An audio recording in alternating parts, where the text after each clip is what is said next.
verrebbero mai qui. Un tempo li frequentavo. Se Morello si sveglia con la voglia di andarci giù pesante, lo fa. Io dico che non lo fa. È uno che segue l'istinto. E se c'è una cosa che ha, è il fegato. Raderebbe al suolo tutta Little Italy. Li vorrebbe From the news incidere. desk of WLH-570, a special report on crime in our city. It had been hoped by lawmakers and the general public alike that the end of Prohibition would cut off the mob's air supply. But 2 years since the repeal of the 18th Amendment, it seems to have merely added fuel to the conflagration of crime that engulfs the country.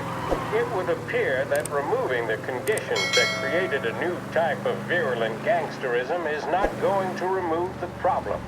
The criminal empires that amassed such wealth and power in the last decade and a half are simply too powerful, too deep-rooted to simply be swept away. The more established of these organizations are consolidating their power. The competition between them continues to bring violence and bloodshed into the public square.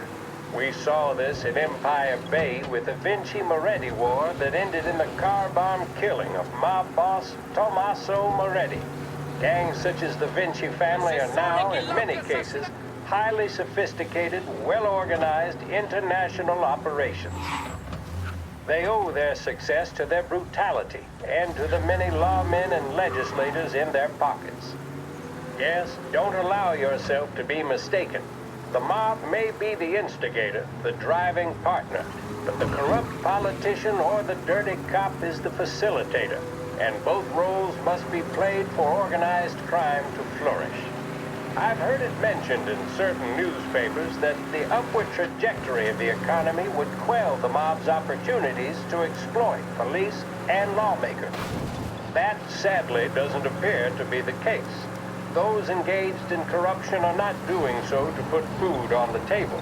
City officials and public servants earn more than most, and did so even at the height of the Depression.